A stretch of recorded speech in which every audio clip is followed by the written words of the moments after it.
আমরা দেখেছি যে চাইল্ড থিম কি এবং চাইল্ড থিম কিভাবে কাজ করে। তো এই চাইল্ড থিম ক্রিয়েশন প্রসেসটা যদি আপনি শিখে নেন, এই ছোট্ট একটা কাজ দিয়েও আপনি ইন্টারনেট থেকে আয় করতে পারেন। এই ধরনের ছোট ছোট কাজ সেল করে ইন্টারনেট থেকে আয় করার অন্যতম জনপ্রিয় একটি প্ল্যাটফর্ম হচ্ছে ফাইবার। www.fiverr.com।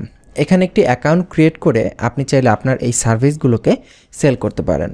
যেমন এখানে আমি fiverr.com এ আছি। এখানে আমি যদি চাইল্ড থিম লিখে সার্চ করি যে চাইল্ড থিম রিলেটেড কী কী সার্ভিস এখানে অন্যান্য যারা সেলার আছে তারা দিচ্ছে সেটা দেখার জন্য, তো আমি এখানে চাইল্ড থিম লিখে সার্চ করলাম। দেখুন চাইল্ড থিম সেল করে অর্থাৎ চাইল্ড থিম তৈরি করে দেয় এরকম কিছু লোকের গিগ এখানে দেখতে পাচ্ছি।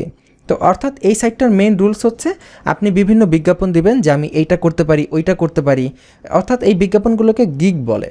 তো এই গিগগুলো বিভিন্ন ক্লায়েন্টরা দেখবে যে কে কী করতে পারে এবং তার যেটা দরকার সেটা সে ওখান থেকে অর্ডার করে নেবে।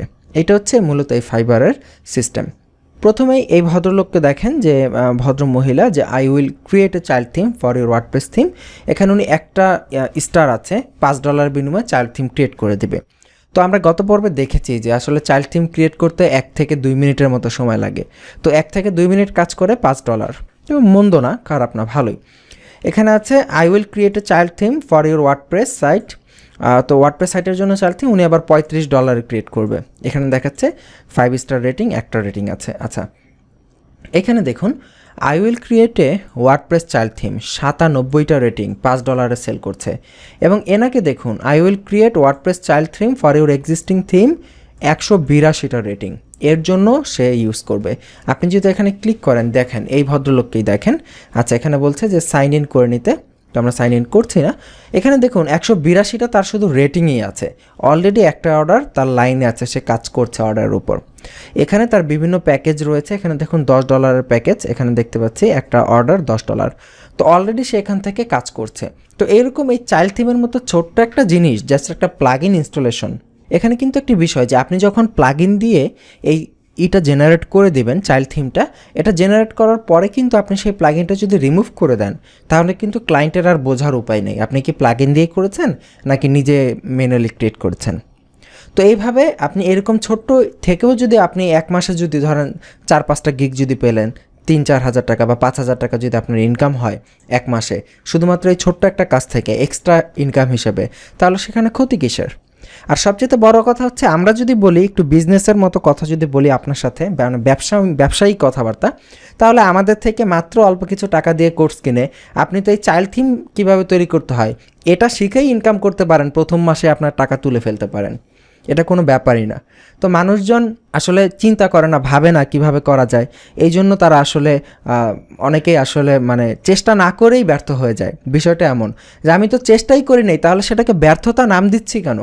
ব্যর্থতা কাকে বলে? ব্যর্থতা বলে আমি চেষ্টা করেছি কিন্তু পারি নাই, তখন না হয় আমি বলবো যে আমি ব্যর্থ হয়েছি, পারি নাই, ফেল করেছি। তো আমি চেষ্টাই করি নাই তাহলে আমি ফেল করেছি, এই কথা তো বলার কোনো মানেই নাই, কারণ আমি তো চেষ্টাই করলাম না, তাহলে ফেল করার তো প্রশ্নই আসে না।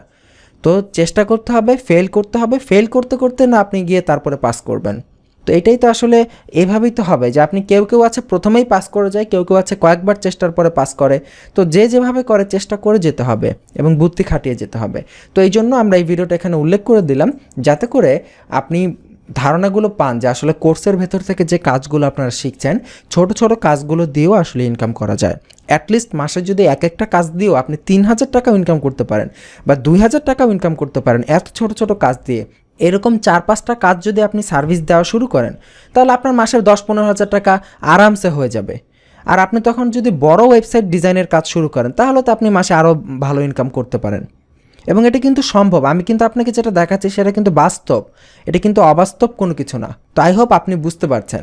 তো যাই হোক, এই পর্ব এই পর্যন্তই। আগামী মডিউলের আমন্ত্রণ জানাচ্ছি ইনশাআল্লাহ। হয়তো আগামী কোনো পর্বে বা নতুন কোনো মডিউল আপনাদের সাথে আবারও হয়তো দেখা হবে। তো সেগুলোর আমন্ত্রণ জানাচ্ছি। ভালো থাকবেন, সুস্থ থাকবেন, আল্লাহ হাফিজ।